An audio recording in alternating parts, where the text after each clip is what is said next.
ارے وہ بھی تو کلمہ پڑھنے والا ہی تھا. ارے یاد کرو وہ منظر کہ میدان کربلا ہے، ایک طرف حسینی کلمے ہیں، ایک طرف یزیدی کلمے ہیں، اور وقت اذان یزیدی کلموں میں بھی اذان ہو رہی تھی، حسینی کلموں میں بھی اذان ہو رہی تھی، وقت اقامت دونوں خیموں میں اقامت ہو رہی تھی. اب نماز کی جماعت بھی بن گئی، دونوں خیموں میں بھی نماز ہو رہی تھی. اب وہ بھی پڑھتا گیا، سب نبی اور آل نبی پر درود و سلام پیش کیا جائے. یزیدی کلموں میں بھی درود و سلام پیش ہو رہا تھا، حسینی کلموں میں بھی درود و سلام پیش ہو رہا تھا، مگر دونوں کے پردے میں فرق تھا. حسینی کلموں میں درود و سلام مسرور ہو کر پڑھ رہے تھے، یزیدی کلموں میں مجبور ہو کر پڑھ رہے تھے. ارے جو حسین سے خون کے پیاسے تھے اس کا نام یزید ہے، اس کا نام یزید ہے.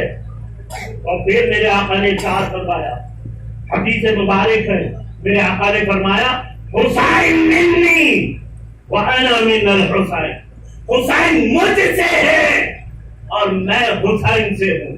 آپ نے حدیث تو بارہا سنی ہے، لیکن حدیث کو سمجھنے کی ضرورت ہے. حدیث پڑھ لینا آسان ہے، قرآن پڑھ لینا آسان ہے، قرآن کو سمجھنا مشکل ہے. آج ہر کس و ناقص قرآن اور حدیث سمجھانے کے لیے نکلا ہوا ہے. ارے نائک جو لمباڑا ہے ذات کا، وہ آج ہم کو قرآن حدیث سنانے کے لیے نکلا ہے. اور تعجب کی بات تو یہ ہے کہ مسلمان اس سے قرآن سیکھ رہے ہیں جس کے باپ دادا مسلمان، سگر دادا مسلمان، جس کے پوروج مسلمان، جو مسلمان کے گھر میں پیدا ہوا، آج حدیث اس سے سیکھ رہا ہے. ایک حدیث اکثر اس نے بیان کی اور سمجھایا، لیکن وہ جب خود ہی حدیث کو نہیں سمجھا تو کسی اور کو کیا سمجھا سکتا ہے. اب من گھڑت باتیں بیان کر دیا، لوگ اس سے حدیث کو سمجھ چکے.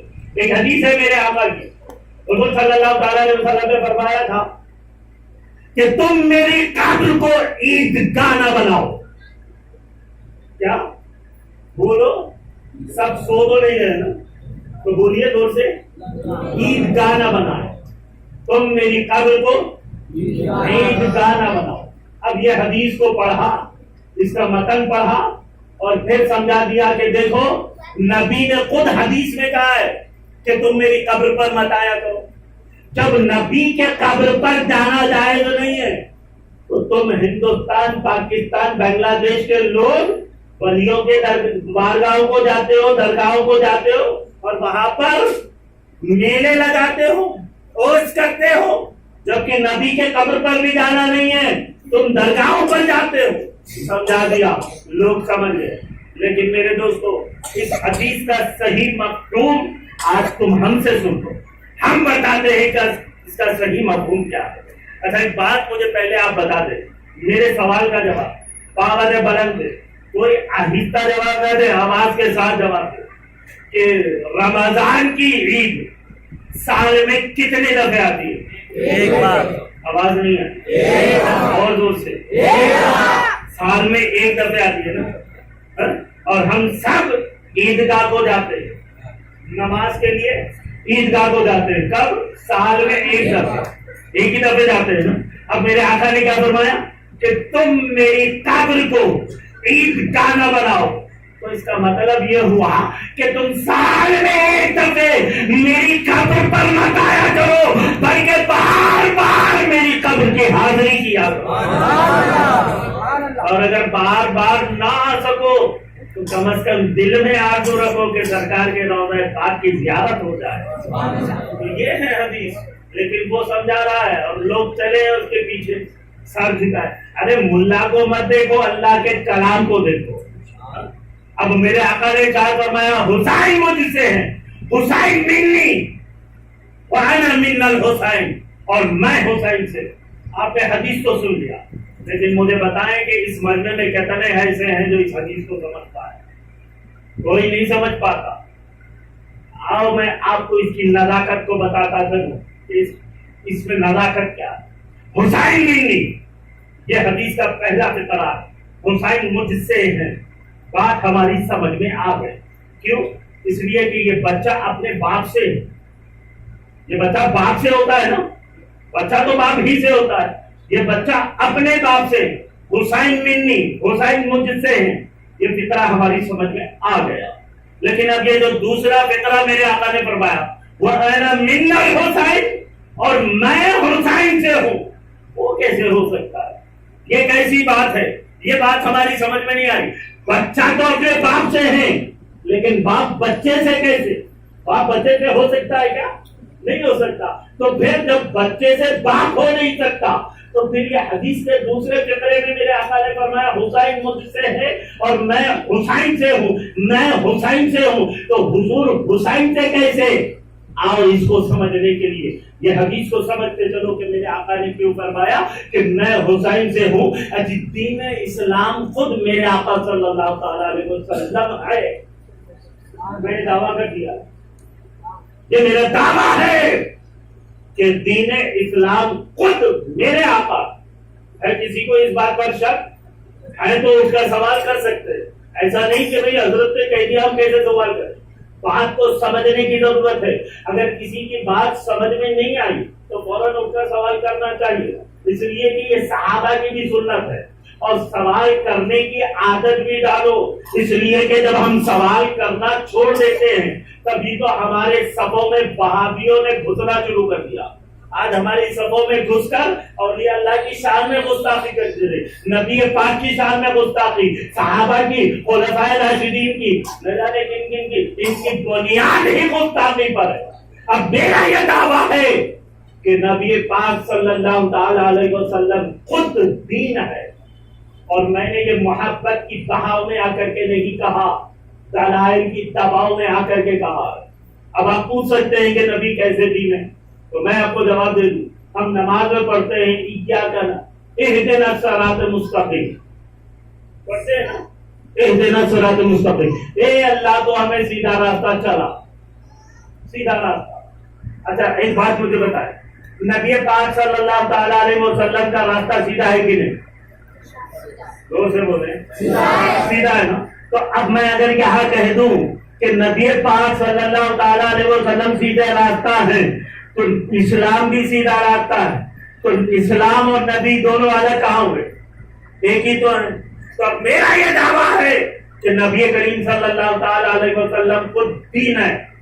بات سمجھ میں آئی؟ تو دین اسلام نبی لائے ہیں تو حسین ابن علی نے اس کو بچایا ہے. اسی لیے میرے آقا نے فرمایا وَأَنَا مِنَ الْحُسَيْنِ, میں حسین سے ہوں, تاکہ دین اسلام کو بچایا حسین نے ہے. اسی لیے آقا نے فرمایا میں حسین سے. ارے امام عالی مقام سیدنا حسین علیہ السلام اس دین کو بچانے کے, امت کو بچانے کے لیے کیسے کیسے قربانیاں پیش کرتی.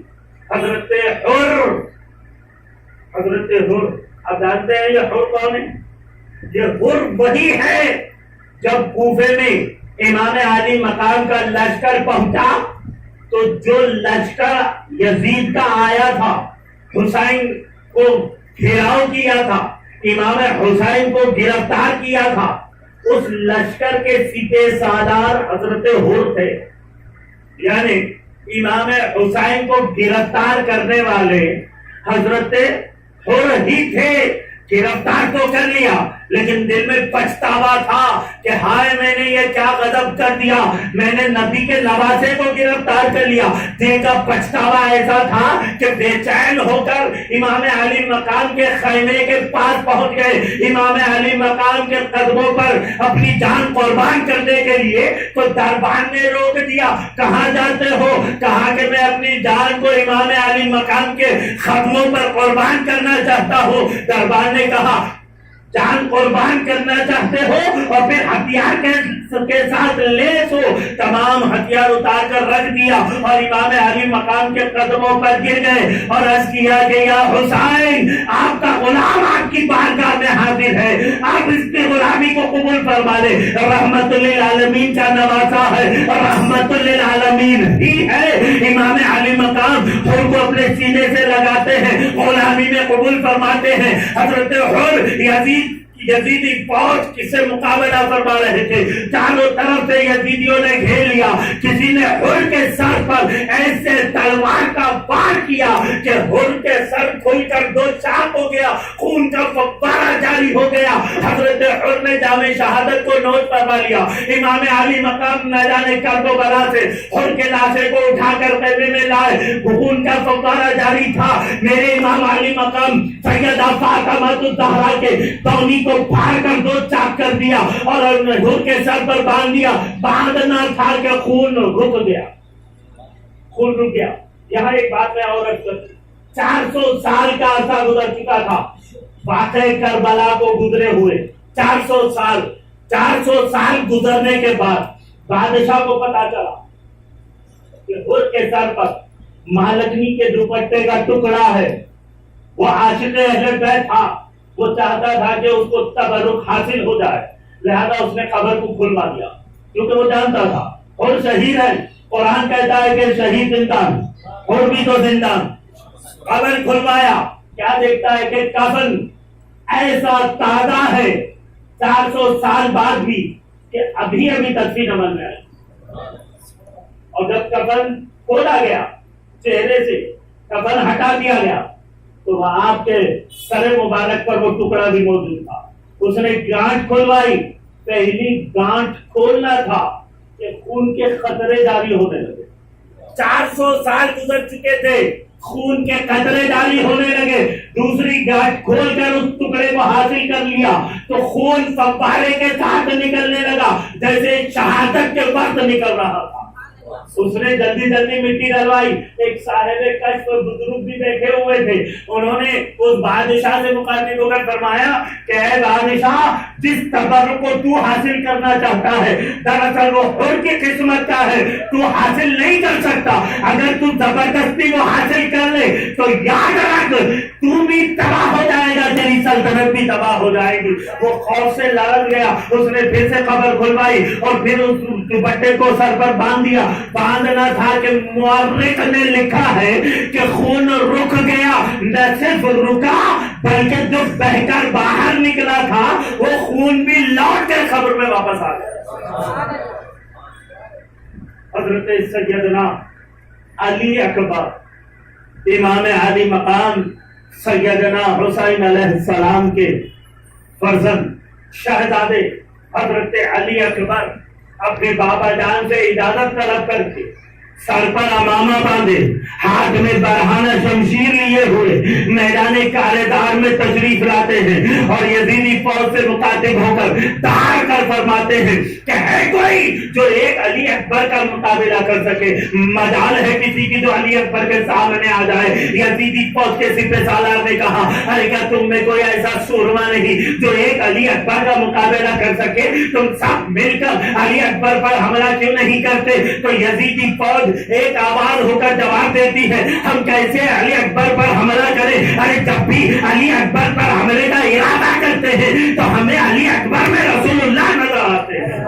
اس لیے کہ مولا علی اکبر کی شفیع مبارک ہو بہو میرے سرکار کی طرح تھی. صحابہ کہتے ہیں کہ حضور کے دنیا سے پردہ کرنے کے بعد جب کبھی ہمیں حضور کی یاد ستاتی, ہمیں حضور کے دیدار کی پیاس لگ جاتی, ہم مولا علی اکبر کی بارگاہ میں چلے جاتے, علی اکبر کا دیدار کرتے, اپنی پیاس کو بجھا لیتے.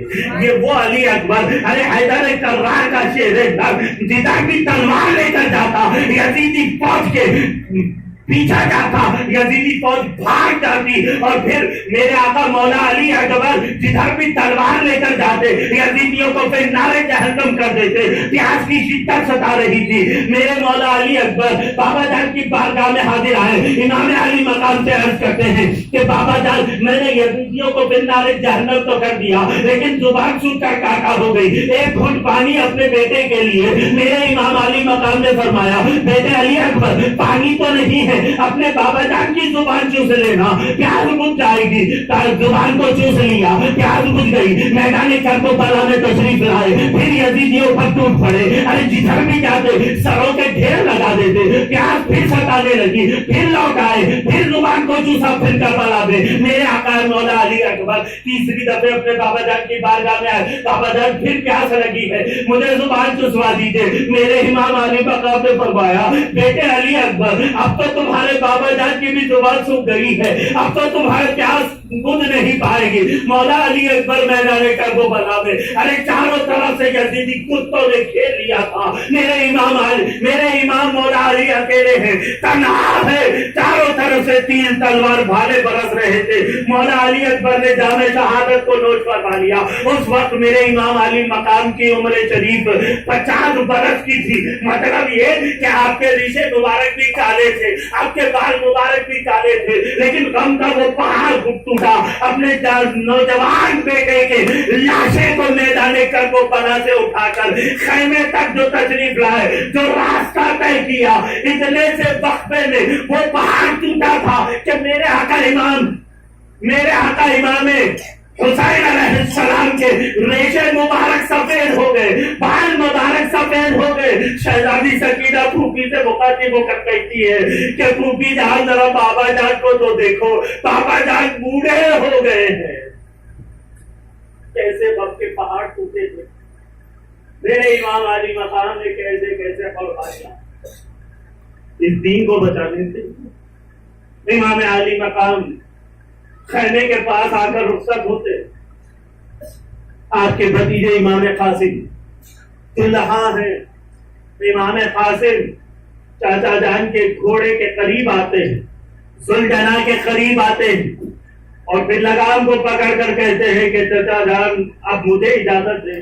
میرے آقا امام علی مقام فرماتے ہیں کہ بیٹے قاسم تو میرے بھائی کی اولاد ہے، بھائی کی نشانی ہے، تو رہ جا، میرے لٹے ہوئے قافلے کو مدینہ لے جانے کے لیے تو کوئی ہونا پڑے گا۔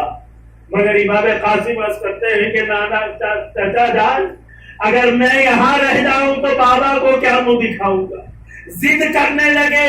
امام علی مقام اجازت دے دی، امام قاسم میدان کربلا میں تشریف لائے، یزیدیوں سے جنگ کر رہے تھے، چاروں طرف سے کتوں نے گھیر کر میرے امام قاسم کو شہید کر ڈالا، آپ کے ٹکڑوں کو بکھیر دیا۔ میرے امام علی مقام میدان کربلا میں تشریف لائے، امام قاسم کے لاشے کو ڈھونڈنے لگے، امام قاسم کا لاش نظر نہیں آ رہا۔ میرے امام علی مقام نے آواز لگائی مگر کوئی آواز نہیں آئی۔ میرے امام ہم نے فرمایا اے قاسم میں امام ہو کر کے حکم دیتا ہوں، بتا تو کہاں ہے؟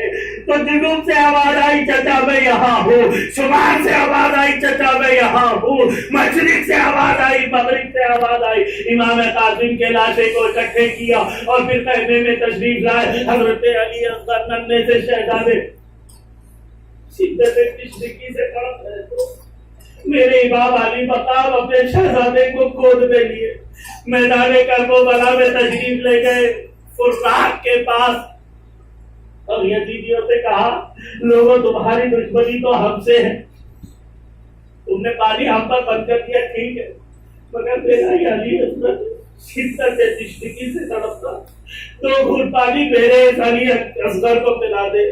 یزید کہتے ہی اس کو ہے جو پانی نہ پلا۔ ارے پاس ہی میں ملعون ٹھہرا ہوا تھا حرملہ جس کا نام تھا، اس حرملہ نے جلدی سے تیر نکالا، وہ 2 دھار والی تیر تھی، اس طرح کی تیر تھی، حضرت علی اصغر پر پھینک دیا، حضرت علی اصغر کے حلق کے پیبست ہو گیا، ایک کان کو چیر کر دوسری کان سے نکل گیا۔ امام علی مقام کے دونوں ہاتھ خون سے بھر گئے۔ میرے امام علی مقام اس خون کو آسمان کی طرف اچھالتے اور فرماتے ہیں کہ مولا میرے علی اصغر کی قربانی کو قبول کرے۔ علی اصغر جامع شہادت کو نوش فرما دیا۔ میرے امام علی مقام علی اصغر کے لاشے کو گود میں لیے ہوئے خیمے جاتے ہیں، کبھی اندر جاتے ہیں کبھی باہر آتے ہیں، کبھی قدم آگے بڑھتا کبھی پیچھے ہٹ جاتا، اس خیال سے کہ میں ماں کو کیا کہوں کہ بیٹے کو کیسے، بیٹے کی لاش کیسے حوالے کروں۔ اتنے میں شہزادی سکینہ آتی اور کہتی ہے کہ بابا جان آپ نے میرے چھوٹے بھیا کو پانی پلا دیا۔ علی اصغر خاموش ہو گئے، مجھے بھی 2 گھونٹ پانی پلا دے۔ میرے امام علی مقام نے رونا سے اصغر کی لاش کو ڈھانپ کے تیر کو چھپا دیا، ماں کے حوالے کر دیا۔ ماں نے پوچھا علی اصغر کو پانی پلا لائے؟ میرے امام علی مقام نے فرمایا آج ایسا جام علی اصغر کو پلا دیا ہے کہ اب قیامت تک علی اصغر کو پیاس نہیں لگے گی۔ علی اصغر کے لاشے کو رکھ دیا۔ میرے امام علی مقام 9 محرم کی شب ہے، شب عاشور ہے۔ امام علی مقام خیمے کے بعد تلوار کو ٹیک لگائے بیٹھے، اتنے میں سیدہ زینب تشریف لاتی۔ سیدہ زینب کہتی ہے کہ بھائی حسین ابھی پتا چلا ہے کہ یزیدی آپ کی شہادت کی تیاری کر رہے ہیں، آپ کو قتل کرنے کی تیاری کر رہے ہیں، وہ تیر تلوار بھالے گھس رہے ہیں۔ میرے امام علی مقام نے فرمایا ارے ان کو ان کی تیاری کرنے دو، ابھی میرے بابا جان، نانا جان، امی جان نے مجھے بچانا دیا اور مجھ سے فرمایا کہ بیٹے حسین ہم نے تمہاری استقبال کی تیاری کر رکھی ہے، ان کو ان کی تیاری کرنے دو، ہم نے بھی تیاری کر رکھی ہے۔ اتنے میں شہر بانو تشریف لاتی ہے۔ شہر بانو عرض کرتی ہے کہ یا امام ابھی میں نے خواب دیکھا ہے کہ میدان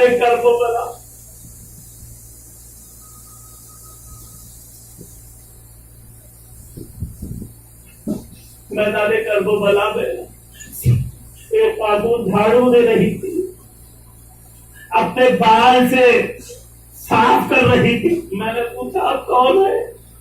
تو وہ خاتون کہتی ہے شہر بانو تم نے مجھے پہچانا نہیں،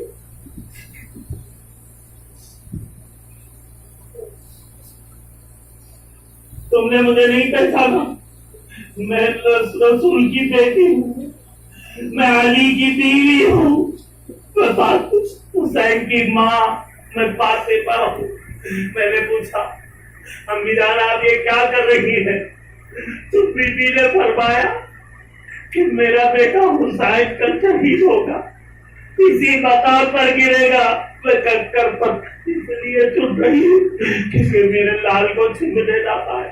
یہ کہہ کر شہر بانو کہتی ہے کہ یا امام آپ تو رن میں جا رہے مگر یہ بات تو کچھ اور ہی بتلا رہا۔ میرے امام علی مقام خاموش ہے، کوئی جواب نہیں فرما رہا۔ امام علی مقام خاموش۔ صبح ہوئی 10 محرم، میرے امام خیمے کے پاس آ کر کے رخصت ہوتے۔ چھوٹی صاحبزادی شہزادی سکینہ کہتی ہے بابا جان آپ کہاں جاتے ہیں؟ سب بھائی اور چچا تو جا کر کے شہید ہو گئے، آپ بھی جا کر شہید ہو جائیں گے۔ میرے امام علی مقام خاموش، کوئی جواب نہیں کرتا۔ اور گھوڑے پر سوار ذوالجلال پر سوار ہو گئے اور میدان کربلا کی طرف چلنے کا اشارہ کرتے، مگر وہ ذوالجلال ہے